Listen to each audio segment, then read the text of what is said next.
الامير الشاب اللي اختارته مجله فورين بوليسي في قائمه القاده الاكثر تاثيرا لعام 2015 وهو الامير محمد بن سلمان. وهنتكلم في الحلقه دي عن قصه حياه ولي العهد منذ الولاده وحتى الان. فركز معايا كده عزيزي المشاهد، وانزل اكتب في الكومنتات تحت شعار حلقتنا من فات قديم وتاه، واللي ملوش ماضي ملوش حاضر. ونتقابل بعد الانترو.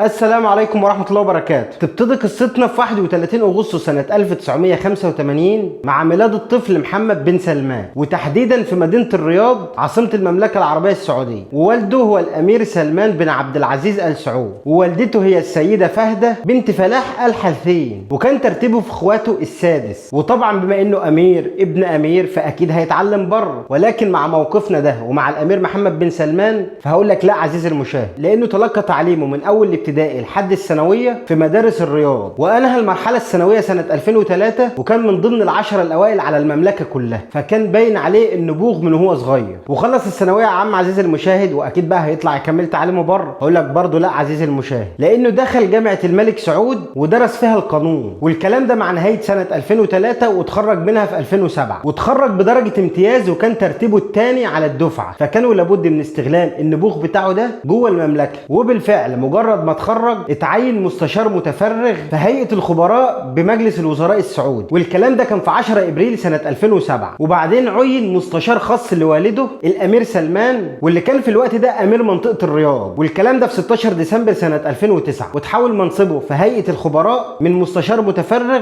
لمستشار غير متفرغ. ومع بداية سنة 2012 عين والده الامير سلمان ولي عهد الملك عبد الله، فتعين مستشار خاص ومشرف على مكتب الشؤون الخاصة لوالده، وفضل في المنصب ده لحد يوم 3 مارس سنة 2013، لأن صدر أمر ملكي بتعيينه رئيس لديوان سمو ولي العهد ومستشار خاص ليه برتبة وزير. وبعدها ب4 شهور أضيف له منصب كمان، وهو المشرف العام على مكتب وزير الدفاع. وفي 25 إبريل سنة 2014 أصدر أمر ملكي بتعيينه وزيرا للدولة. وبعد وفاة الملك سلمان ربنا يرحمه، بما إن الملك سلمان كان هو ولي العهد، فأصبح هو ملك المملكة العربية السعودية. والكلام ده كان في 23 يناير سنة 2015. وبعدها أصدر أمر ملكي بتولية محمد بن سلمان وزارة الدفاع، بالإضافة لتعيينه رئيس للديوان الملكي ومستشار خاص للملك سلمان. وبعدها أصدر الملك أمر ملكي يقضي بإنشاء مجلس الشؤون الاقتصادية والتنمية، ويبقى رئيسه محمد بن سلمان. فلو جينا نلاحظ عزيزي المشاهد هنلاقي إن الراجل ده كان متفوق من صغره، مش عشان هو ابن الأمير سلمان يبقى كده لازم يتولى المناصب، لأن عيلة آل سعود كبيرة. اشمعنى محمد بن سلمان بالذات؟ ده ناتج لنبوغه وتفوقه الدراسي، حتى جايب السلم من بداياته. وقبل ما نسرد عمل ايه للمملكه العربيه السعوديه، اتاكد عزيزي المشاهد ان انت مشترك في القناه ومفعل زر الجرس، وانزل اكتب في الكومنتات تحت شعار القناه بتاعنا من فات قديم وتاه، واللي ملوش ماضي ملوش حاضر. الراجل ده عزيزي المشاهد قبل ما يتعين في منصب المشرف العام على وزاره الدفاع، وزاره الدفاع السعوديه كانت بتعاني من مشاكل كتير، وكان في فساد، وكان في صفقات سلاح بتيجي الجيش مش محتاجها، وكانوا بيمضوا على صفقات سلاح المفروض ان هي موجوده لكن هي مش موجوده. وقال بنفسه ان المشاكل دي كانت صعب حلها وفضلت مستمره لسنوات كتير. فبدا بتغيير اجراءات شراء الاسلحه، ونظم استخدام اداره التكنولوجيا، وجاب مجموعه من شركات استشاريه لوضع خطط تطوير وتحديث الوزاره، وانشا مكتب لتحليل صفقات الاسلحه. لازم تعدي على هيئه للجوده عشان تشوف الاسلحه دي صالحه ولا مش صالحه. وعشان تتاكد عزيزي المشاهد ان وزاره الدفاع السعوديه كانت بتعاني من مشاكل، فهد العيسي قال: نحن رابع اكبر انفاق عسكري في العالم، ولكن عندما يتعلق الامر بنوعيه اسلحتنا لا نكاد نكون من افضل 20 دوله. والراجل ده بالمناسبه كان مدير مكتب وزير الدفاع، لكن مع تولي محمد بن سلمان للوزاره وضع 5 اهداف استراتيجيه لرؤيه السعوديه 2030، وكانت اول خطه فيهم هي تحقيق التفوق والتميز العملياتي، 2 تطوير الاداء التنظيمي، 3 تطوير الاداء الفردي ورفع المعنويات،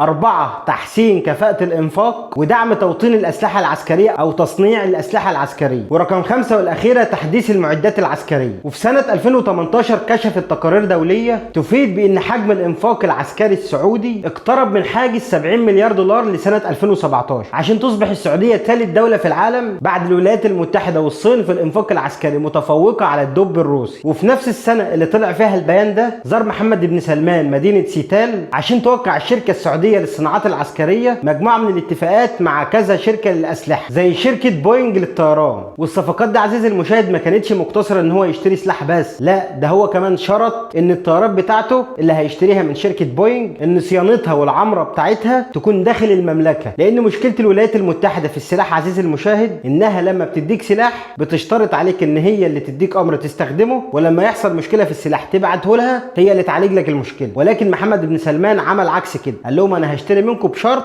ان الصيانة تبقى عندي هنا. وابرم كمان 18 اتفاقية عسكرية مع كبرى الشركات العالمية. ووفقا لموقع جلوبال فاير باور اللي هو بيصنف الجيوش، قال ان الجيش السعودي اتقدم كتير في اخر 10 سنين واصبح من اقوى الجيوش في المنطقة العربية وعلى مستوى العالم كمان، سواء من حيث كفاءة الافراد او نوعية السلاح. ومش بس الصناعات العسكرية عزيزي المشاهد اللي اهتم بها محمد بن سلمان، ولكن طور برضو الصناعات المحلية، فأطلق برنامج تطوير الصناعات المحلية والخدمات اللوجستية، والكلام ده كان في 18/1 سنة 2019، واللي هيتنفذ من خلالهم حوالي 300 مبادرة و11 نوع من أنواع الصناعات زي صناعة السيارات، تطويرها وتقنيات الأشعة الكهروضوئية والأشعة تحت الحمراء. واحد من اخواتنا العرب اللي بيتفرج على الحلقة دلوقتي هيقول لي هو اصلا ازاي وصل لولايه العهد، برغم ان احنا عارفين ان ابناء عبد العزيز ال سعود هم بس اللي بيحكموا. لان احنا عارفين مثلا يعني عندك مثلا الملك عبد الله عين اخوه الملك سلمان في ولايه العهد، فتوفى الملك عبد الله رحمه الله وجه الملك سلمان، فالمفروض اخوه هو اللي اتعين لولايه العهد وهكذا. ولكن ازاي بقى محمد بن سلمان وصل للحكم؟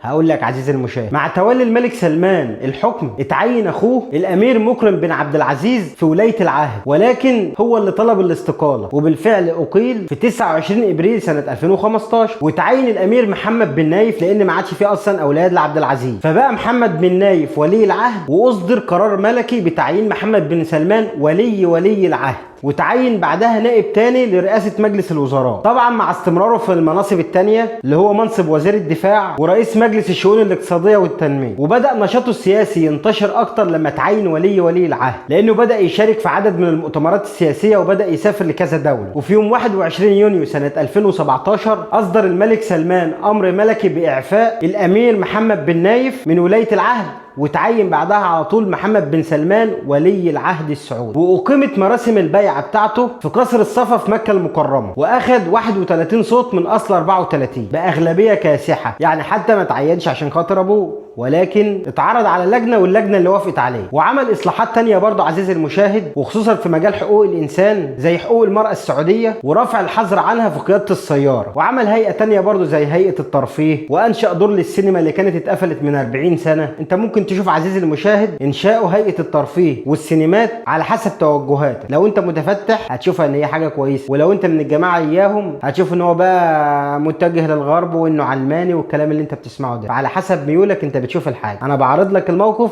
وبناء على وجهة نظرك أنت بتتلقى الكلام بتاعه. وعمل برنامج لإصلاح التعليم في المملكة زي برنامج تنمية القدرات البشرية، والبرنامج ده أحد برامج تحقيق رؤية السعودية 2030. وفي 27 سبتمبر 2022 أصدر الملك سلمان أمر ملكي بتعيين الأمير محمد بن سلمان ولي العهد رئيسا لمجلس الوزراء السعودي. من الآخر كده عزيزي المشاهد، أي حد متابع الشأن العربي هيعرف إن السعودية في آخر 10 سنين اتنقلت نقلة تانية، بعد ما كانت منغلقة على نفسها بدأت تنفتح وبدأ يحصل فيها تطورات كتير، وخصوصا في المجالات العسكرية وهكذا. وده يرجع للسعوديين الشرفاء وعلى رأسهم الأمير محمد بن سلمان والملك سلمان. وبكده نكون هنا حلقتنا عزيزي المشاهد. لو لسه مش مشترك على القناة انزل اشترك وفعل زر الجرس عشان يوصلك كل جديد، وما تنساش تنزل تكتب شعار الحلقة بتاعنا من فات قديم وتاه، واللي مالوش ماضي مالوش حاضر. وقولي في الكومنتات تحت عاوز حلقات عن ايه كمان، ولو في اي معلومه انا ما ضفتهاش اتمنى اخواتنا السعوديين يكتبوها لي في الكومنتات تحت. ويلا عشان ما اطولش عليكم اكتر من كده،